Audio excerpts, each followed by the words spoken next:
ተራ ነው ብለው የናቁት የሰፈር ውስጥ የግል መርማሪ ዱርዬ እንዴት ብሎ የትልቁን የሀገሪቷን ሚኒስቴር ሕይወት እንዴት እንዳዳነ በዚህ ታሪክ ዛሬ አብረን እናያለን። እስከ መጨረሻው መከታተል እንዳይረሳ።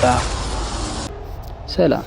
በዛሬ ታሪካችን የምናየው ባድሻ የተሰኘውን የሻሩክ ካን የሆነውን የ1999 እጅግ በጣም ስኬታማ የሆነውን አክሽን ኮሜዲ ፊልም ይሆናል። ታሪኩ የሚጀምረው የሙምባይ ሚኒስቴር ቤተ መንግስቷን ለእርዳታ ድርጅት ስትሰጥ እያሳየን ነው። ከዚያም አቶ ታፐር የተባለውን መጥፎ ሰውዬ እንተዋወቃለን። አቶ ታፐር ከወራት በሞክር ሚኒስትሯ አዋርዳ ትሸኘዋለች። በዚህም የተበሳጨው አቶ ታፐር እሷን እስከ ወዲያኛው ለማስገደል ምሎ ከቢሮ ይወጣል። ከዚያው ነፍሰ ገዳይ እንዳለ በመናገር ታሳምነዋለች። ታፐርም ጊዜ ሳታጠፋ ሁኑኑ ሄዳ ኮንትራት እንድትሰጠው ይነግራታል። ከዚያም ትዕይንታችን ባድሻ ወደ ተባለ የሰፈር ውስጥ መርማሪ እያሳየን ነው። ባድሻ ራሱን እንደ ትልቅ ኢንተለጀንስ ኦፊሰር ነው የሚቆጥረው። ቢሮ ውስጥ ያሉት ጓደኞቹም በፌክ ዳይመንድ ቆምሮ አደጋ በተሞላበት መንገድ ለባለቤቱ ይመልሳሉ። ትዕይንቱ ሲቀየር የታፐር ሰራተኛ በመስማማት ቀብድ ተቀብሎ ወደ ስራው ይገባል። የመጀመሪያ ስራው ምስኪን አይነ ስውር በመምሰል የልጅቷ ልብ መማረክ ሲሆን ታውቅ ልቧ ክፉኛ በማዘን ይቅርታ ትጠይቀዋለች።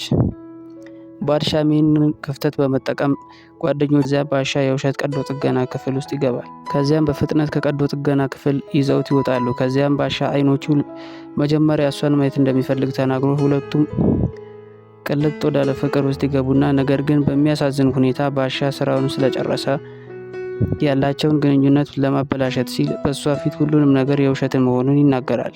ሲማም ነገሩ ስትሰማ ልቧ በጣም ስላዘነ እያለቀሰች ወደ ቤቷ ትሄዳለች። ነገር ግን ባድሻ እሷን እንደጎዳት በሆነ ምልክት ያውቃል።